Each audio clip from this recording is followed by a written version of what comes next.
What's up, everybody? I'm Phil. That's Sam. Hey guys, welcome back to the channel. Today we're doing Britain's most hated subculture, football hooligans. That's not in the title here, but that's what this is about apparently. And this was a recommendation from our UK subscribers that have been joining us as we've been getting into more UK content, which has been great. It's been so fun to learn more, and it's almost like you're virtually traveling and learning more about the world, which I like. Yeah, we're expanding our horizons so we can stay in our sheltered little room here and expand and travel across the world, and maybe at some point we'll actually get over to the UK because it does look spectacular with some of those castles and I would love that. Old cities that we've checked out, and places like Germany have blown our mind as well. So we definitely need to get into Europe a little bit more in the future. And this here is something that I have some experience with English football in the sense that I used to watch the English Premier League growing up, and I don't watch it anymore, but I don't really know so much about hooligans, what exactly that means, and that's why this is interesting for me. And for Sam, I have no doubt your familiarity with English Premier League and English football is much less than me. Yeah, it's not very much. However, I have like an inkling what this could be about. This is a wild guess, so we'll see if that is true or not. What's that? Just that I've heard that in the UK, some people don't love how crazy and wild the football fans can get. And so hooligan to me would be like just crazy football fans doing things that maybe aren't the most respectful or the most I agree. Low key. I agree. I think that's what it's about, but I think that the most hated subculture, I think that's pretty extreme. Yeah, so that's fair. I'm interested to know like what exactly some of these hooligans do at some of these games, or if it's before games or after games or whatever, right? Or maybe it's not even to do with the games itself. It could be pubs, who knows? Anyways, let's find out about the Britain's most hated subculture.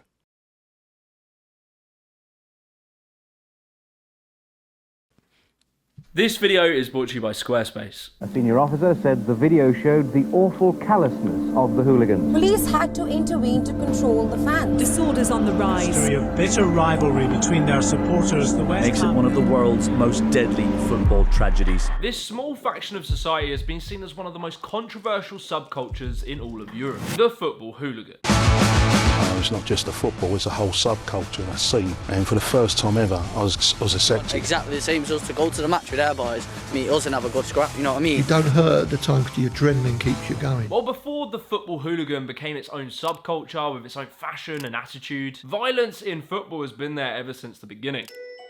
Around the 13th century, football started to become a sport. Two neighbouring rival towns would assemble what was pretty much an army of men in what was referred to as mob football. Between the years 1314 and 1666, over 30 football bans were put in place, with the main issue being the violence and the rioting that would come with it. But you see, gradually football would begin to change.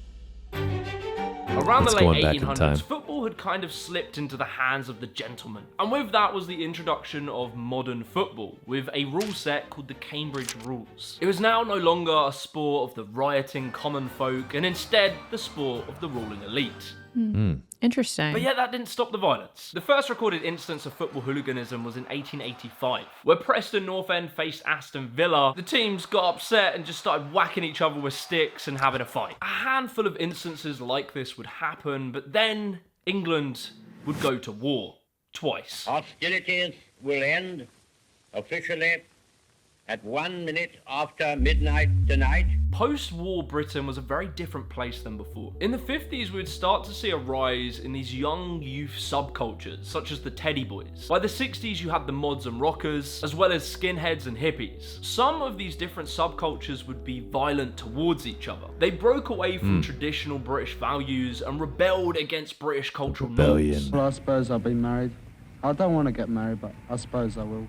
At the same time, the UK was experiencing a massive wave of immigration post-World War II, with the change in demographics brought with it racial tension and violence. And so, in this time, the English identity was in flux.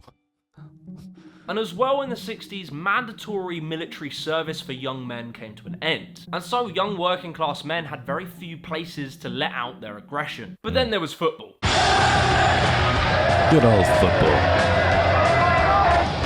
Every single week, you and the boys could get together and go and watch your team play. This was an opportunity to get together with the boys and drink and occasionally get into a scrap with the opposing fans. And what started as just a bit of fun towards the late 60s and into the early 70s had really evolved into a class of people who were typically white working class men who would assemble these gangs associated with a football team. These gangs would become very organized and referred to themselves as firms. Arsenal had the Herd, Millwall had the Millwall Bushwhackers, West Ham had the Intercity Firm. Each team would start to develop their own firm and they would become feared.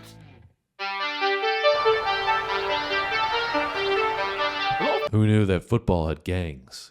That's so crazy. I also did not know any of that about like the historical beginnings of football. The development like, of football. That's so crazy. I had no idea. No, I didn't know about it either. I mean, I played it for a very, very long time growing up, 25 years. And I never knew the history of it to that extent as far as England is concerned. And it was interesting to see that it was more of a commoner's game. And then it came into the elites' hands and kind of changed that perspective. And now we're kind of seeing that it's shifting back again right here. So it's really cool to see the historical context. We haven't even got into the hooligans per se of more modern times, but very, very interesting to see the development of it and how violence has been a big part of it for a very long time. Yeah, it's also so crazy how you play sport for like, 15, I've played for like 15, 16 years of my life. And I don't think I ever wondered once, like, where did this originate from? Yeah.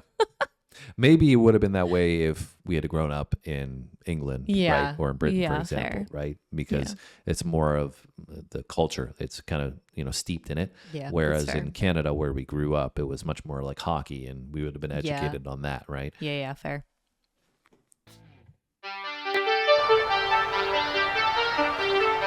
A lot of people were wondering how this started. Some people believe it's in part due to the fact that the elder generation stopped going to football games. As they were becoming wealthier, there were other things for them to do, and football stopped being this family affair that everyone would go and watch, and really became a young man's crowds are pastime. insane. And so with no elders to keep the young fans in check, they became more aggressive and more violent. Hooligans developed this deep pride in where they came from. A lot of it came down to respect. If they didn't feel respected, they would prove themselves by fighting the opponents. You know what I mean? If you ain't doing it on the terraces, you're going to be doing it somewhere else. It's just that violent streak. No, it's not a violent streak, it's being proud. Being proud of your man. Being proud of your man. Being fucking don't let people take the piss out of you. The attitude of most of these hooligans weren't really to go out and seriously hurt the opposition, but rather to just have some drinks, go watch football, and have a good scrap. All we're going for is a good game of football, a good punch up and a good piss up. That's all about Millwall. There's a break from their monotonous lives. Now, when they would come back to work on Monday, they'd all have stories to tell. Like how Barry took on 5 geezers with a pint in his hand without ever spilling a drop. Every week they would go out fighting for their city, their town, their club. It gave them a purpose and an identity. When are you going to settle down and get married? Settle down and get married?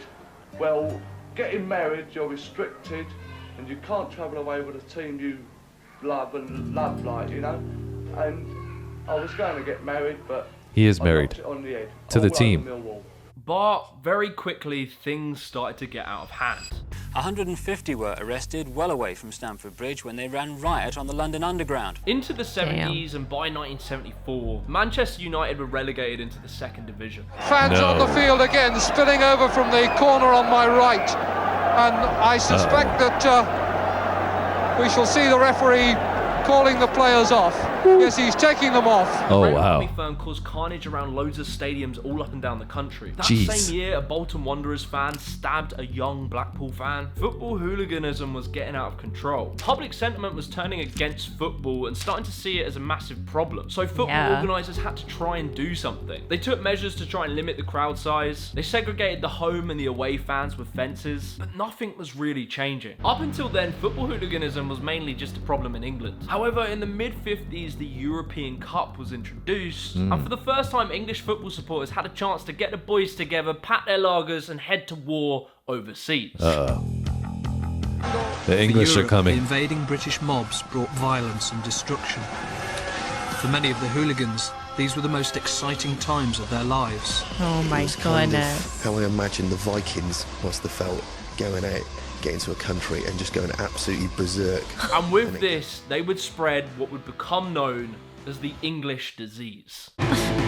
very quickly, Yikes. issues started to spread abroad. In 1975, Leeds United were banned from playing football in Europe after their fans had an all-out riot after a game against Bayern Munich. Manchester United were banned after 1977 after fans were rioting before, during and after their cup-winning game against St Etienne. But you see, football hooliganism wasn't just being contained to the football grounds, but the hooligans would start to develop more organised criminal behaviours, such as looting high-end fashion brands. This in and of itself would develop a unique fashion. Wow, this is like a crime organization. It's the mob, but football style. Okay, and like imagine how mad you would be if you were the team and you were being banned from being able to participate in events or play because your fans are being psychopaths. Like Yeah.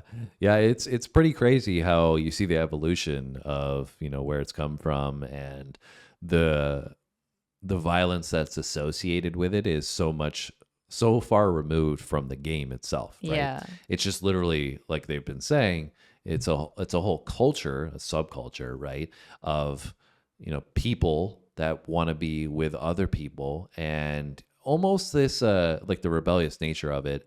And obviously they said it's really directed around men, but almost this like outlet of previous times, you know, when we had this fight warrior mentality, right? Where you have two teams, and that's, you know, it resembles that to a degree when you have competition, right? Between two teams, it's a competition. And that's kind of mirroring what, you know, happen a lot of times in, you know, conflict and war, right? And so it's like almost as if those two ideas are really meshing in the fan base, that they are taking it to heart so much that it's like we're willing to, you know, obviously we saw riots, but now we're getting to the point where we're willing to organize and loot. Like, I would imagine it's not their city stores, it's probably the other city stores that they go to. And imagine being like another country that hasn't been exposed to this at all, and then these people come into your country and they're just like it's going nuts. It's one thing to be passionate, right? Yeah. But we're seeing here that it's really just more an excuse to get an adrenaline rush of sorts, right? Yeah, now I understand why they're so strict about no fans on the field. Yeah. And even I thought it was over the top, but there's been previous events, you know, football, in World Cup, European Cups more recently, where they've like banned alcohol or had it only at certain times. And I think understand why now. It's probably related to some of the historical events, which I had no idea this kind of stuff had been happening. Yeah, I had no idea it got to be like something this bad. High-end fashion brands. This in and of itself would develop a unique fashion for football hooligans, as Gary and the boys would come back to England dressed in the finest after the football games. This fashion would be dubbed football casuals. You used to see a lot of the majority of the fans wearing the shirts, and then you get this small group of look like, you know, big, strong looking men. They used to be the ones that sung the most as well, and used to start the songs off. And back in the day, the only time you saw Stone Island was at a football match, pretty much, I'd say. To the point where if you saw a group of lads wearing Stone Island and CP Company, or something along them lines,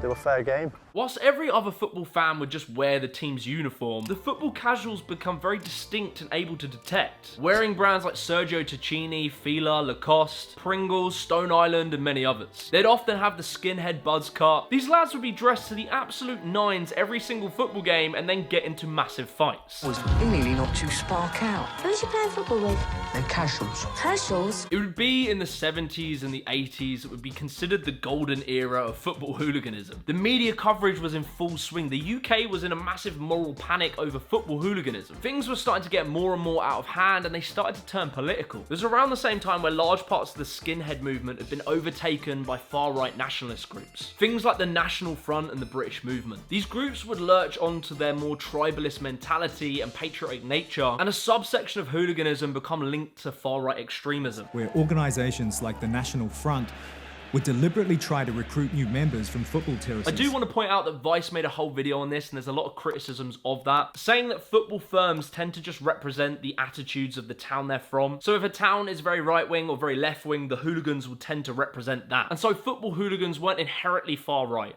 That went through your window. That went upstairs. That one. As I got to the gate, I got hit over the head with an iron bar. Either way, the British public was in full disarray. The middle classes of Britain had developed a very deep hatred for this subculture. They were often working class people who were seen as out wreaking havoc on towns on a weekly basis. It was a massive moral panic. And due to the sharp rise in unemployment in the 80s, there was a deep resentment in the working class. And you could see that in things like the miners' strike and the Tottenham riots. There were deep tensions in Britain, and football became the main vessel to channel that anger. Things were getting pretty bad. Someone would need to come in and put an end to it. Bearing now Mrs. Thatcher as Prime Minister. 1985 was considered the worst year ever for football hooliganism. There were a few key instances that would really push the Thatcher government to act. On the 13th of March, Millwall and Luton would face each other. 31 people were injured when Millwall fans went on the rampage before, during and after the match. Described as one of the worst nights of violence in British football, the Prime Minister is demanding action. And it turned into a riot that destroyed Luton. 81 people were injured, 60 of those being police officers,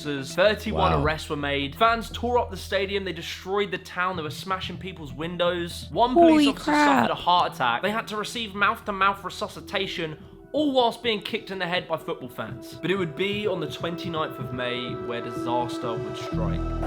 Still in 1985? The Heysel Stadium in Brussels, the capital of Belgium, has been a sickening and bewildering sight. As a result, there is for certain serious injury when a wall collapsed, and maybe worse. Liverpool played Juventus in the European Cup final at the Heysel Stadium, where 39 people would be crushed to death by a wall that collapsed as a result of fighting. I would like to say to all the English people that they are very famous in the world for their education and self-control and so on.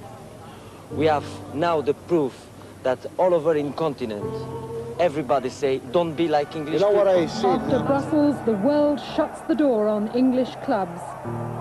Today, the governing body, FIFA, registered their disgust over the events at Brussels by banning English clubs from all internationals. This ban lasted until 1990 and a year later for Liverpool to be unbanned. The UK had had enough.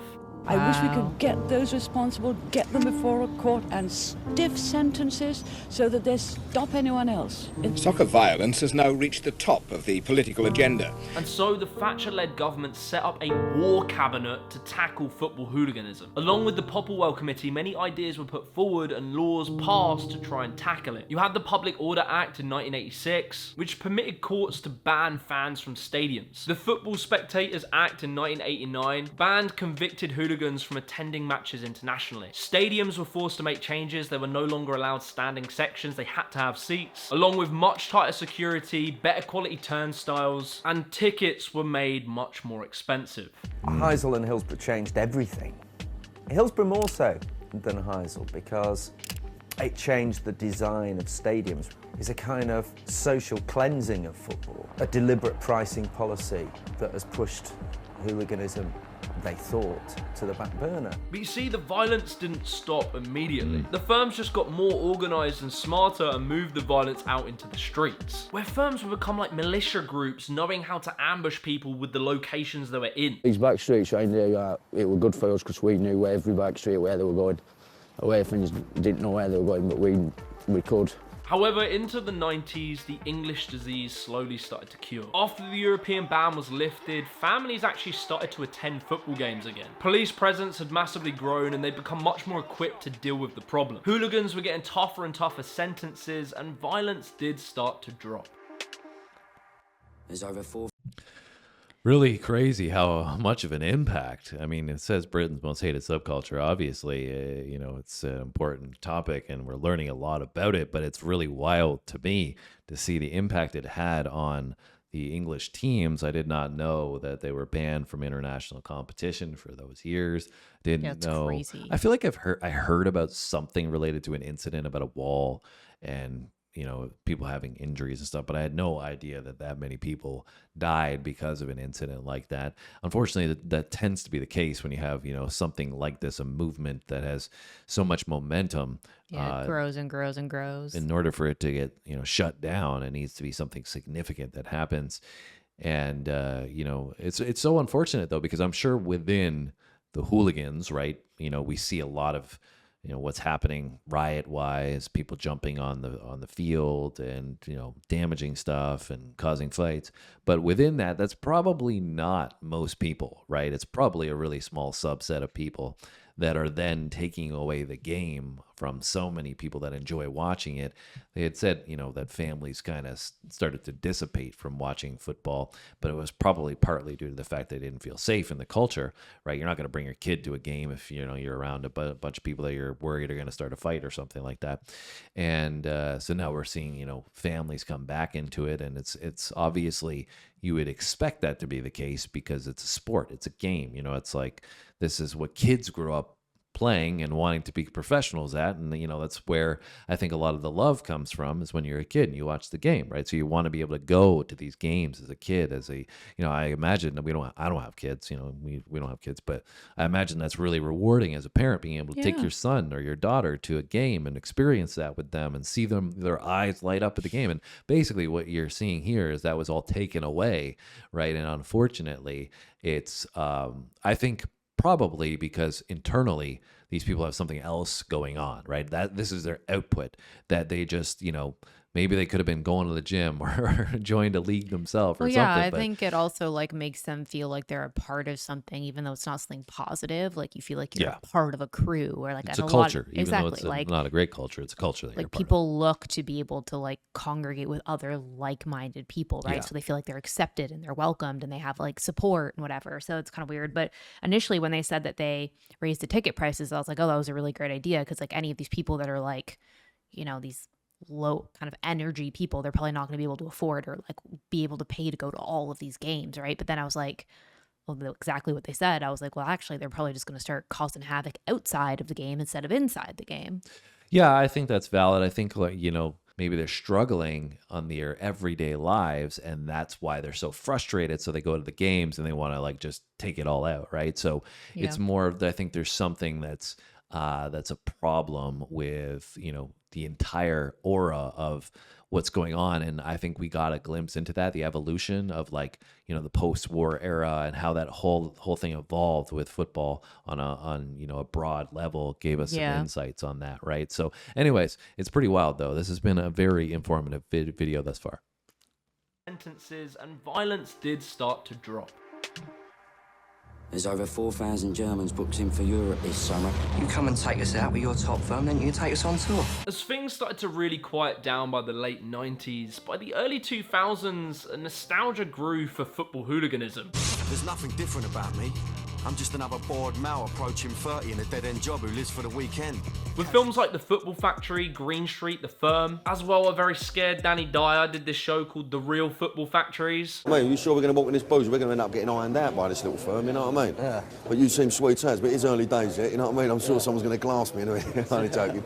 Bless him. Books were being written and ex-football hooligans became famous. A romanticization of this era really grew in the mid-2000s. The football casual aesthetic had become a staple in fashion and can still be seen today. But football hooliganism never went away entirely. But in Russia, they're trained, organized, and brutally violent. England arguably exported hooliganism abroad, where instead of having firms, they call them ultras, and it appears that they are far more violent and intense than most British firms. We all went there to show that the English are not hooligans. They're just posers. They're little girls. Russia seems to have this hatred against England, and they want to prove that they're better than us, which led to the UEFA riots in 2016 between Russia and England. And football firms still exist, and there has been a bit of an effort to organize these fights and make them a bit more legitimate, which personally I think is a pretty good idea. All of this has led many psychologists and sociologists to study and pin down what causes football hooliganism. And hooliganism emerged when there were lots of uncertainties about identity, uncertainties about place, even uncertainty about gender identities, with the emergence of hippie cultures and new ways of doing masculinity. not really knowing where you belong and what have you. So I was attracted to the togetherness as well of all the lads, you know. It felt normal, plus you felt as if you had a family. For the first time, probably felt like I belonged somewhere. At the core of what drives these men are the same exact things that drive men to protect their countries in war. It's a powerful energy that comes with it a lot of responsibility. When carefully nurtured and directed into something positive, it can be amazing. But when it's not, it can be terrible. The violence of English football fans brought about the death of 38 people and injuries to 454. If you enjoyed this video, be sure to leave a like and subscribe to the channel and watch this video right here. 400 people injured. Yeah. And clearly it's even as recently as 2016 was still present, you know, maybe not so much in England on a whole, but, you know, there was still some conflict between England and Russia going on there. So still, you know, there today, I would imagine not nearly as much, but he did touch on there, you know, some concepts I had mentioned previously in the video that some of the stuff that maybe is embedded in people's DNA comes out through sport and can be magnified, not in the most fantastic way. Yeah. And hooliganism probably mirrors that. So, you know, I think it's, again, if you're going to solve it, it's probably solving some deeper layers and not just being like, we're going to ban these guys or we're going to put them all in jail, because there's just going to be more people that are going to continue to do it, right? Well, yeah, they did say, though, like once they started actually imposing stricter sentences and stuff, that people slowed down a little bit. So I think in the beginning, too, right, it's like, why are you going to stop if there isn't really any deterrent? Like, if you're going to get away with this stuff and you're going to get to do whatever you want and there really isn't any downside or risk, it's like, then why would you ever stop, right? Yeah, I think it, you know, I guess it depends on who it is, right? Because to me, you know, if I really loved football and I knew that I was going to get a lifetime ban from never being able to go to matches ever again and never be allowed in any stadiums or anything like that, and there's this blacklist on me or whatever, yeah, I would be, you know, pretty deterred not to take part in any of that stuff. But if it's, you know, that you're going to get charged similarly to everything else, you know, like vandalism, you're going to get a, you know, a mischief charge or something like that. That's not a huge deterrent. So I think I would wonder, and you guys can maybe elaborate on, you know, the penalties. Were they associated directly with football? Were they, you know, higher penalties? If it was like, you know, you did something where outside the stadium, it would have, you know, led to a charge, but not been, you know, hugely serious. Or, you know, if it happened inside the stadium, it was like, you know, penalizing ×2 of what you would normally have happen. Yeah.